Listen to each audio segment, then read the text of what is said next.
זוהי אפליקציית דרימפו, וכעת אדריך אתכם לגבי אופן השימוש בה. אגב, אין חובה להשתמש באפליקציה, היא פשוט זמינה יותר, וניתן להתקינה על הפלאפון וכך לדווח דיווחים בזמן אמת. אולם ניתן גם להשתמש באתר האינטרנט של דרימפו, בכתובת darimpo.com, ושם התצוגה גדולה יותר ואולי נוחה יותר לבעלי לקויות ראייה. כמו כן ניתן לפתוח משם את כל הלינקים על המסמכים שנשלחים אליכם בשקיפות על לגבי לוח המודעות של הבניין. בואו נתחיל בדיווח על תקלה. בקומה 5 באזור מערכת נמצאות כאן שלל מערכות הבניין, נבחר בניקיון. יש לטפל בניקיון המעלית. מצוין. כעת נלחץ על צלמית המצלמה ונוכל להוסיף תמונה על מנת מהצד שלנו של חברת הניהול נוכל להתמקד ולדעת על מה אתם מדווחים. אז נוכל לצלם תמונה, נוכל לצלם סרטון, גם נוכל להעלות סרטון מהגלריה או להעלות תמונה מהגלריה.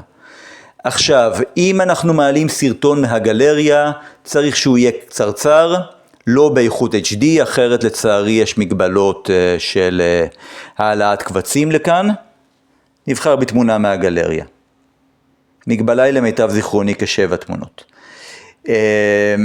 טוב, אז מעלית מלוכלכת אין לנו, אבל נבחר במעלית נקייה.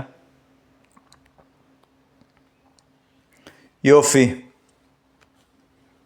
ואחרי שבחרנו מה מידת הדחיפות, לא דחוף במיוחד, ניקיון שמבוצע בבניין זה 2 בשבוע, שילחו.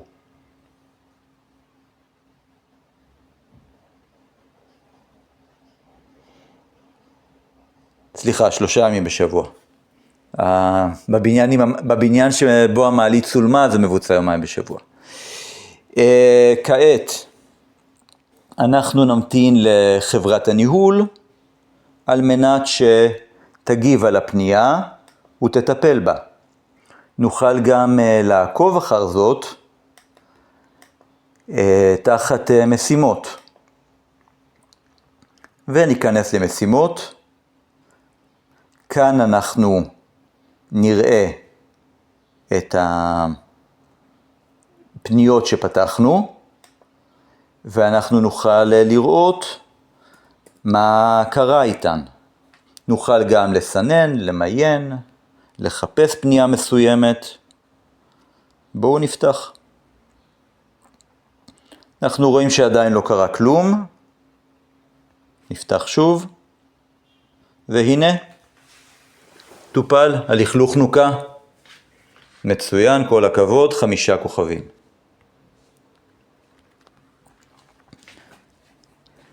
מה עוד נוכל לעשות בדרימפו? נוכל לשלם לוועד הבית, כמובן כל התשלומים מופקדים לחשבון ועד הבית ולא לחשבון חברת הניהול. נוכל גם לצפות בלוח המודעות, עליו מפורסמים עדכונים חשובים ומושקפים מסמכים של הבניין לעיונכם. הנה מדריך לאזרחים שרכושם נפגע בפעולת מלחמה. כמובן בתקווה שהמצב הביטחוני ישתפר. כמו כן, נוכל לבדוק את הדוחות הכספיים המפורסמים בשקיפות, והרי הם. ככל שיש קישור שאינו נפתח באפליקציה, ניתן להיכנס לאתר האינטרנט של דרימפו, darimpo.com, ולפתוח את מלוא הקישורים של המסמכים שמושקפים לעיניכם על גבי לוח המודעות. וזה הכל. תודה רבה על זמנכם. כאן בדורון ניהול מבנים, תמיד נשמח לעמוד לרשותכם.